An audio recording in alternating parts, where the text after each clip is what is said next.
എല്ലാവർക്കും നമസ്കാരം. പുതിയൊരു വീഡിയോയിലേക്ക് സ്വാഗതം. കഴിഞ്ഞ 2 ദിവസമായിട്ട് ലോകത്തിലെ എല്ലാ രാജ്യങ്ങളും ഒരുപോലെ ചർച്ച ചെയ്യുന്ന ഒരു കാര്യമാണ് റഷ്യൻ പ്രസിഡന്റായ വ്ളാഡിമിർ പുടിൻ താമസിക്കുന്ന വീടിന് നേരെ 2 ഡ്രോണുകൾ അറ്റാക്ക് ചെയ്യുന്നൊരു വീഡിയോ. ഇത് ഇന്ത്യയിൽ മാത്രമല്ല, ലോകത്തെ എല്ലാ സ്ഥലത്തും വലിയ രീതിയിലുള്ള പ്രചാരണം നേടിക്കൊണ്ടിരിക്കുന്ന വാർത്തയാണിത്. അപ്പോൾ ചില ആൾക്കാർക്ക് ഇത് പറയുന്നത് ഇത് വീഡിയോ ആണ്. പക്ഷേ എക്സ്പേർട്സൊക്കെ ഇത് വെരിഫൈ ചെയ്തിട്ടുണ്ട്. ഇത് വീഡിയോ അല്ല, ഇത് ഒറിജിനൽ കണ്ടന്റ് ഐഡിയ ഇല്ല. അതായത് ഡയറക്റ്റ് ഷൂട്ട് ചെയ്ത് CCTV അങ്ങനെയുള്ള വീഡിയോ ക്യാമറ വെച്ച് ഷൂട്ട് ചെയ്തിട്ടുള്ള വീഡിയോ ആണ് ഇപ്പോൾ സോഷ്യൽ മീഡിയ പ്രചരിപ്പിക്കുന്നത്. അപ്പോൾ ഇതുമായി ബന്ധപ്പെട്ട് വളരെ ഇൻട്രസ്റ്റിംഗ് ആയ ഒരു വാർത്തയാണ് ഇപ്പോൾ പുറത്തു വന്നുകൊണ്ടിരിക്കുന്നത്. അതായത് ഇന്ത്യയാണ് ഈ അക്രമത്തെ, അതായത് ഈ ഡ്രോണുകൾ റഷ്യൻ പ്രസിഡന്റ് വ്ളാഡിമിർ പുടിൻ്റെ വീടിന് മുകളിൽ പ്രത്യക്ഷപ്പെട്ടമായി ബന്ധപ്പെട്ട കാര്യത്തിൽ ഏറ്റവും ആദ്യം പ്രതികരണം നടത്തിയ ഒരു രാജ്യം എന്ന് വെച്ചാൽ ഇന്ത്യയാണ്. അത് നമുക്ക് വെച്ചാൽ ഇന്ത്യ റഷ്യയും ഇസ്രയേലും ഒരേമാതിരി, അത് നമ്മുടെ സഹോദരങ്ങളെ പോലെ കാണുന്ന 2 രാജ്യങ്ങളാണ്, ഒന്ന് റഷ്യയും ഒന്ന് ഇസ്രയേലും. അപ്പോൾ ആ ഇസ്രയേൽ, അതായത് റഷ്യയുടെ നമുക്ക് എല്ലാ കാര്യങ്ങളും, അതായത് ലോകത്തിൽ ഇന്ത്യ ഇപ്പോൾ അമേരിക്കയായിട്ട് എന്തെങ്കിലും ആയുധം വാങ്ങുമ്പോൾ ഒരുപാട് കരാർ സൈൻ ചെയ്യും. അത് ഇന്ന രാജ്യങ്ങൾക്കെതിരെ പ്രയോഗിക്കാൻ പാടില്ല, അങ്ങനെയുള്ള കാര്യങ്ങളൊക്കെ സൈൻ ചെയ്യും. പക്ഷേ റഷ്യയായിട്ട് നമ്മൾ ആയുധ ഇടപാട് നടത്തുമ്പോൾ അങ്ങനെയുള്ള ഒരു കണ്ടീഷനും ഇല്ല, അൺകണ്ടീഷണൽ എല്ലാ കാര്യങ്ങളും. പിന്നെ അത് മാത്രമല്ല, നമുക്ക് സോഴ്സ് കോഡ് ഇങ്ങോട്ട് തരും. അങ്ങനെയുള്ള ഒരു രാജ്യമാണ് റഷ്യ. അങ്ങനെ റിലേഷനാണ് ഇന്ത്യ റഷ്യ ഇത്. അപ്പോൾ അങ്ങനെയുള്ള രാജ്യത്തിൻ്റെ ഒരു പ്രധാനമന്ത്രി, അത് വ്ളാഡിമിർ പുടിനും നരേന്ദ്രമോദിയും തമ്മിലുള്ള ഒരു റിലേഷൻ നമുക്കറിയാം. ഷാൻഘോയ് കോർപ്പറേഷൻ ഓർഗനൈസേഷൻ പരിപാടിയിൽ നരേന്ദ്രമോദി ചൈനയിൽ പോയില്ലേ പങ്കെടുക്കാൻ വേണ്ടിയിട്ട്. ആ സമയത്ത് ലോകത്തെല്ലാ മാധ്യമങ്ങളും ചർച്ച ചെയ്ത മറ്റൊരു കാര്യമാണ് എന്തുകൊണ്ട് നരേന്ദ്രമോദിയും പുടിൻ്റെ കാറിൽ ഇരുന്നിട്ട് 45 മിനിറ്റ് സംസാരിച്ചു. അങ്ങനെ ഏതൊരു ഓർഗനൈസ്ഡ് സംഭവമല്ല.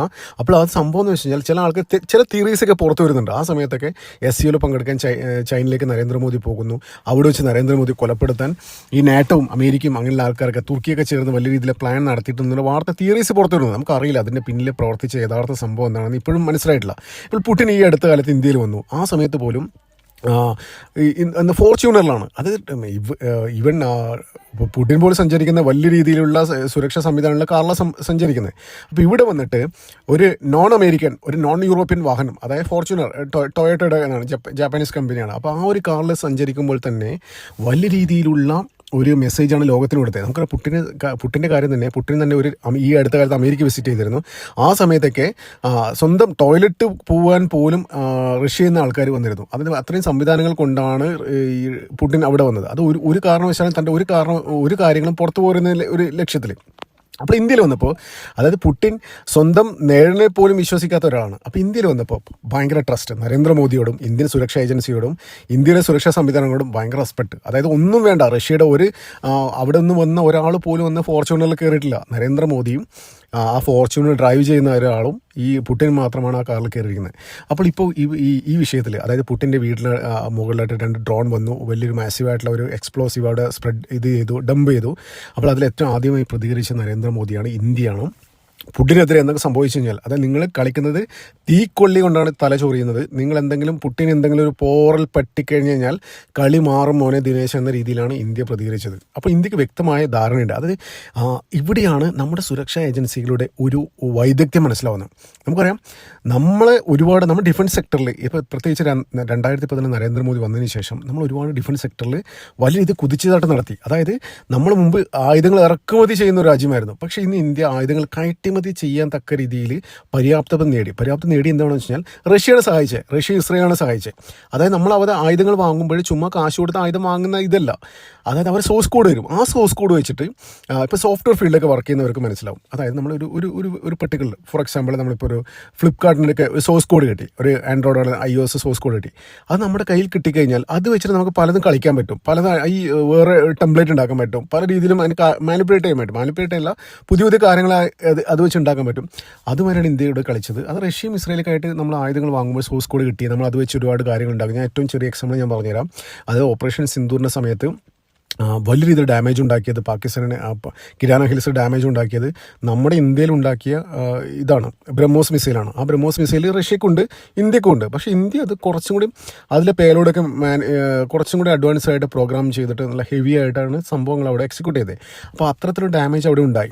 ഒരു ചെറിയ ഉദാഹരണം പറഞ്ഞുതരാം. ഈ ബ്രഹ്മോസ് അവിടെ ഇട്ടപ്പോൾ റിക്ടർ സ്കെയിൽ 4.8 ഇത് രേഖപ്പെടുത്തി. ഭൂമിയിലൊക്കെ ഉണ്ടാവില്ലേ, ആ റേഞ്ചിലാണ് ഇന്ത്യ സംഭവം ചെയ്തു വെച്ചത്. നമ്മുടെ കയ്യിൽ സാധനം സോഴ്സ് കോഡ് കിട്ടിയപ്പോൾ നമ്മൾ അത്രയും മാനിപ്പുലേറ്റ് അല്ല, നമ്മൾ എന്തൊക്കെയോ എക്സ്ട്രാ അഡീഷണൽ പ്രോഗ്രാം ചെയ്തിട്ട് എന്തൊക്കെയോ ചെയ്തു വെച്ചു. അപ്പോൾ കാര്യങ്ങളൊക്കെ നമുക്ക് നന്നായിട്ട് അറിയാം. ഓപ്പറേഷൻ സിന്ദൂർ സമയത്ത് എന്താണ് ഈ ഡ്രോണുകളൊക്കെ പാകിസ്ഥാന് ഡ്രോണുകളെടുത്ത് തുർക്കിയാണ്. അപ്പോൾ എല്ലാ കാര്യങ്ങളും ഇന്ത്യയുടെ പക്കലുണ്ട്. അപ്പോൾ ഇന്ത്യയും റഷ്യയും നമ്മൾ ആ ഡിഫൻസ് സെക്ടറിലെ കൊളാബറേഷൻ വലിയ രീതിയിൽ നമുക്ക് ട്രാൻസ്പെറൻ്റ് ആണ്. നമ്മുടെ കാര്യങ്ങൾ അവർക്കും അറിയാം, അവരുടെ കാര്യങ്ങൾ നമുക്കും അറിയാം. നമ്മൾ ട്രസ്റ്റ് ചെയ്യുന്ന രണ്ട് രാജ്യങ്ങളാണ്, ഒന്ന് ഇസ്രായേലും ഒന്ന് റഷ്യയും. അപ്പോൾ ഇവിടെയാണ് ഇന്ത്യയുടെ ആ ഒരു വൈദഗ്ധ്യം മനസ്സിലാവുന്നത്. അതായത് ഈ ഡ്രോണുകൾ ആരാണ് എന്താണ് ചെയ്തത്, അതായത് വ്ളാഡിമിർ പുടിൻ താമസിക്കുന്ന മോസ്കോയിലെ ദ ഹൗസ് എന്നാണ് പേര്. പുട്ടിന് മോസ്കോയിൽ തന്നെ 4-5 വീടുണ്ട്. അതിൽ ദ ഹൗസ് എന്ന് പേരുള്ള ഇതിലാണ് പുട്ടിൻ ഏറ്റവും കൂടുതൽ ട്രസ്റ്റ് ചെയ്യുന്നത്. അവിടെയാണ് ഏറ്റവും കൂടുതൽ ടൈം സ്പെൻഡ് ചെയ്യുന്നത്. അപ്പോൾ അവിടെയാണ് ഈ 2 ഡ്രോണുകൾ അറ്റാക്ക് ഉണ്ടായത്. അപ്പോൾ അവിടെ അറ്റാക്ക് ചെയ്യുമ്പോൾ റഷ്യൻ ഇൻ്റലിജൻസിനോ റഷ്യൻ ആർമിക്കോ റഷ്യയുടെ ഒരു സുരക്ഷാ ഏജൻസികൾക്ക് പോലും മനസ്സിലായില്ല അത് എവിടെയാണ്, എന്താണ്, എവിടെ നിന്നാണ് വന്നത്, ആരാണ് അതിൻ്റെ ഡെവലപ്പർ, എവിടെ നിന്നാണ് വന്നത്, എന്താണ് ടെക്നോളജി പോലും മനസ്സിലായില്ല. പക്ഷേ ഇന്ത്യയാണ് പറഞ്ഞു കൊടുത്തത്. അറ്റാക്ക് ഉണ്ടായ ഉടനെ തന്നെ റഷ്യൻ ഇൻ്റലിജൻസ് ഏജൻസികളൊക്കെ ബന്ധപ്പെട്ടത് ഇന്ത്യയായിട്ടാണ്. ഇന്ത്യയായിട്ട് എന്തുകൊണ്ട് ബന്ധപ്പെട്ടതെന്ന് വെച്ചാൽ അവർക്ക് കാര്യങ്ങൾ അറിയാം. ഇന്ത്യക്ക് ഇത്തരം കാര്യങ്ങൾ ഓപ്പറേഷൻ സിന്ദൂറിൻ്റെ സമയത്ത് പല ഡ്രോണുകളായിട്ടും, അതായത് തുർക്കിയാണ് കൊടുത്തത്, പിന്നെ അമേരിക്ക, ചൈന, അങ്ങനെയുള്ള ഒരുപാട് രാജ്യങ്ങളായിട്ട് ഡ്രോണുകൾ ഇന്ത്യ അടിച്ചിട്ടുണ്ടായിരുന്നു. അപ്പോൾ ഇന്ത്യക്ക് വ്യക്തമായിട്ട് ഇവന്മാരുടെ ഈ ഡ്രോണുകൾ സെറ്റപ്പുകളെ കുറിച്ച് വലിയ ഐഡിയ ഉണ്ടായിരുന്നു. അപ്പോൾ അറ്റാക്ക് നടന്ന ഉടനെ തന്നെ ഈ ഇന്ത്യ റഷ്യ ഒരു കമ്മ്യൂണിക്കേഷൻ നടന്നിട്ടുണ്ടായിരുന്നു. അതിൽ റഷ്യൻ ഇൻ്റലിജൻസ് ഏജൻസികൾ വലിയ രീതിയിൽ നല്ല മെസ്സേജ് ഈ ഡ്രോണുകളെക്കുറിച്ചുള്ള വിവരങ്ങൾ ഇന്ത്യക്ക് കൈമാറി. ഇന്ത്യ ഉടൻ തന്നെ 2 മണിക്കൂർ കൊണ്ട് അത് പഠിച്ചിട്ട് ഇന്ത്യയുടെ കയ്യിലുള്ള എല്ലാ ഡീറ്റെയിൽസും വെച്ചിട്ട് റഷ്യക്ക് ഒരു ഇൻഫർമേഷൻ കൈമാറി. അപ്പോൾ അവർക്ക് മനസ്സിലായി എന്താണെന്ന് വെച്ചാൽ ഈ ഡ്രോണുകൾ തുർക്കി മേഡുകളാണെന്ന്. തുർക്കിയുടെ പ്രസിഡൻ്റായ എർദോഗാൻ്റെ മകളുടെ ഭർത്താവിൻ്റെ കമ്പനിയാണ് ഓപ്പറേഷൻ സിന്ദൂറിൻ്റെ സമയത്ത് ഇന്ത്യക്കെതിരെ ഇന്ത്യയിലെ ഡ്രോൺ അറ്റാക്ക് നടത്താൻ വേണ്ടി പാകിസ്ഥാനി സഹായങ്ങൾ ചെയ്തു കൊടുത്തത്. അപ്പോൾ ഇന്ത്യക്ക് കറക്റ്റ് അറിയാം. അവരുടെ കുറേ ഡ്രോണുകളുണ്ടല്ലേ, ഇന്ത്യ അടിച്ചിട്ടില്ല. അവിടെയാണ് ഇന്ത്യയുടെ 2014 തൊട്ടുണ്ടല്ലോ ഈ നരേന്ദ്രമോദി അധികാരത്തിൽ വന്നതിന് ശേഷം ഇവർ വേറെ ലെവലിൽ കളികളാണ്. പറഞ്ഞാൽ മനസ്സിലാവില്ല കേട്ടോ. എത്ര അഭിനന്ദിച്ച് കഴിഞ്ഞാലും മനസ്സിലാവാത്ത കാര്യങ്ങൾ അവിടെ കളിക്കുന്നത്.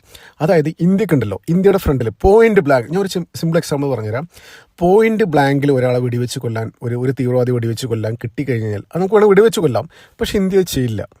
ഇന്ത്യ ചെയ്യില്ലെന്ന് വെച്ചാൽ അവന് ജീവനോട് പിടികൂടി അവനെ കൊണ്ട് മാക്സിമം ഊറ്റിയിട്ട് എന്തെങ്കിലും ചെയ്യുമായിരിക്കും. ഇവിടെയാണ് ഈ ഡ്രോണുകളെ സെറ്റപ്പുകൾ ഇന്ത്യ എങ്ങനെയാണ് ഹാൻഡിൽ ചെയ്തത് ഓപ്പറേഷൻ സിന്ദൂര സമയത്ത്. അപ്പോൾ ഓപ്പറേഷൻ സിന്ദൂര സമയത്ത് ഒറ്റ ഡ്രോൺ പോലും ഇന്ത്യയുടെ മണ്ണിൽ ടച്ച് ചെയ്തിട്ടില്ല. ഈ പാകിസ്ഥാൻ വെച്ചാൽ അമേരിക്കയുടെ ഡ്രോൺ ഉപയോഗിക്കുന്നുണ്ട്, തുർക്കിയുടെ ഉപയോഗിക്കുന്നുണ്ട്, പിന്നെ ചൈനയുടെ ഉപയോഗിക്കുന്നുണ്ട്. ഇതൊന്നും ഇന്ത്യൻ മണ്ണിൽ ടച്ച് ചെയ്തില്ല. അത് ടച്ച് ചെയ്യാത്ത കാരണം എന്താ പറയുക, അതായത് ഇന്ത്യ അത് ഡിഫ്യൂസ് ചെയ്തിട്ട് അതിനെ ബ്ലാസ്റ്റ് ചെയ്യാത്ത രീതിയിൽ നമുക്ക് ഡയറക്റ്റ് അതിനെങ്ങനെയാണോ അവരെ വിട്ടത് ആ ലെവലിൽ, അതായത് അതിനകത്തുള്ള എക്സ്പ്ലോസീവ്സ് ഒക്കെ ഡിഫ്യൂസ് ചെയ്തിട്ട് നമുക്കതിന് കറക്റ്റ് നമ്മുടെ കൈ കിട്ടിയെന്ന് വെച്ചാൽ നമുക്ക് അതിന് സ്റ്റഡി ചെയ്യാൻ പറ്റും. അതിലെന്ത് പേലോടെ ഇത് വെച്ചിരിക്കുന്നത്, എന്താണ് ഇതിൻ്റെ ടെക്നോളജി എല്ലാം മനസ്സിലാക്കാൻ പറ്റും. അങ്ങനെ ഒരുപാട് മനസ്സിലാക്കിയിട്ടുണ്ടായിരുന്നു ഈ ഓപ്പറേഷൻ സിന്ദൂറിൻ്റെ സമയത്ത്. ഇത് തന്നെയാണ് അമേരിക്ക ഏറ്റവും കൂടുതൽ ചൊടിപ്പിച്ചൊരു കാര്യം എന്താണെന്ന് വെച്ചാൽ ഇത് തന്നെയാണ്. ഇന്ത്യ കുറേ സംഭവങ്ങൾ അടിച്ചിട്ടില്ല.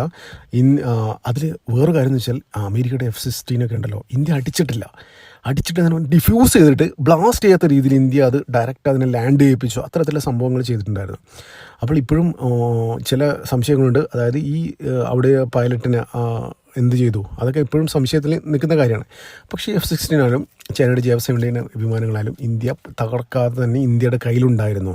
അപ്പോൾ ഇവരൊക്കെ കറക്റ്റ് ഇന്ത്യയുടെ ആൾക്കാരൊക്കെ ഇന്ത്യയുടെ പിള്ളേർ ഈ DRDയിലൊക്കെ വർക്കുന്ന പിള്ളേരൊക്കെ കറക്റ്റ് അതിനെക്കുറിച്ച് പഠിച്ചിട്ട് എന്താണ് ഇതിൽ ഉപയോഗിക്കുന്ന ടെക്നോളജി കറക്റ്റ് ഇന്ത്യ പഠിച്ചിരിക്കുകയാണ്. അപ്പോൾ ഇന്ത്യയുടെ പക്കൽ ഒരു ഡീറ്റെയിൽഡ് റിപ്പോർട്ടുണ്ട്, DPR എന്ന് പറയുന്നില്ലേ, ആ ഒരു സാധനം ഇന്ത്യയുടെ കയ്യിലുണ്ട്. അപ്പോൾ അത് റഷ്യക്ക് അറിയാം. നേരത്തെ പറഞ്ഞില്ലേ, നമ്മൾ പലപ്പോഴും ഇവർ തമ്മിൽ ഈ ഒരു എക്സ്ചേഞ്ച് നടക്കും, ഈ ചെറിയ സെക്യൂരിറ്റി സംഭവങ്ങളായിട്ടുള്ള കാര്യങ്ങൾ എക്സ്ചേഞ്ച് നടക്കുന്നില്ലേ. അപ്പോൾ റഷ്യക്ക് കറക്റ്റ് അറിയാം ഇന്ത്യയുടെ പക്കൽ എന്താ ഉള്ളതെന്ന്. അപ്പോൾ അങ്ങനെ മനസ്സിലായ കാര്യം എന്താണെന്ന് വെച്ചാൽ, അതായത് ഇന്ന് ഡ്രോണാണ് ഇവിടെ അറ്റാക്ക് ചെയ്തത്, ഇന്ന് സംഭവങ്ങളാണ് ഉപയോഗിച്ചത്, അത് ഡീറ്റെയിൽസ് ഹാൻഡിൽ ചെയ്തപ്പോൾ ഇന്ത്യക്ക് കൊടുത്തപ്പോൾ ഇന്ത്യയാണ് പറഞ്ഞത് ഇത് തുർക്കി മേഡല്ല, ഇത് അമേരിക്കൻ മേഡ് ഡ്രോണാണെന്ന്. ഇനി എന്തൊക്കെയാണെന്ന് നടക്കാൻ പോകുന്നത് ദൈവത്തിനറിയാം. അതായത് വ്ളാഡിമിർ പുട്ടിനെ പോലത്തെ ഒരാളെ വധിക്കാൻ വേണ്ടിയിട്ട് അവിടെ നാറ്റോ സഖ്യമായിട്ട് ചേർന്നിട്ട് ഈ ഉക്രൈൻ്റെ പേരും പറഞ്ഞ് അവിടെ അറ്റാക്ക് നടത്തിയില്ലേ, അത് അമേരിക്കൻ മേഡ് ഡ്രോണുകളായിരുന്നു. ഇനി എന്താണ് അവിടെ നടക്കാൻ പോകുന്നത് നമുക്ക് ഊഹിക്കാൻ പറ്റില്ല എന്താണ് നടക്കുന്നത്. അതായത് സംഹാരമൂർത്തിയാണ് ഈ വ്ളാഡിമിർ പുടിൻ. ഈ വ്ളാഡിമിർ പുട്ടിൻ്റെ ക്ലോസ് ഫ്രണ്ടാണ് നരേന്ദ്രമോദി. അതുക്കും മേലുള്ള സംഹാരമൂർത്തിയാണ്. ഇനി എന്തൊക്കെയാണ് സംഭവിക്കാൻ പോകുന്നതെന്ന് ദൈവത്തിന് പോലും പറയാൻ പറ്റില്ല. എന്തിനാലും അമേരിക്കയും നാറ്റോവും ബാക്കിയുള്ള രാജ്യങ്ങളൊക്കെ റഷ്യൻ പ്രസിഡന്റ് വ്ളാഡിമിർ പുടിനെ വധിക്കാൻ ശ്രമിച്ചതിൽ ഏറ്റവും നിർണായകമായി നൽകിയത് ഇന്ത്യൻ ഇൻ്റലിജൻസ് ഏജൻസി ആണ് എന്നുള്ള ഏറ്റവും സുപ്രധാനപ്പെട്ട ഒരു വാർത്തയാണ് ഈ നിമിഷത്തിൽ പുറത്തു വരുന്നത്. നമുക്കിതിനെക്കുറിച്ചുള്ള കൂടുതൽ വാർത്തകൾ കാത്തിരിക്കാം. നന്ദി, നമസ്കാരം. മറ്റു വീഡിയോ കാണാം.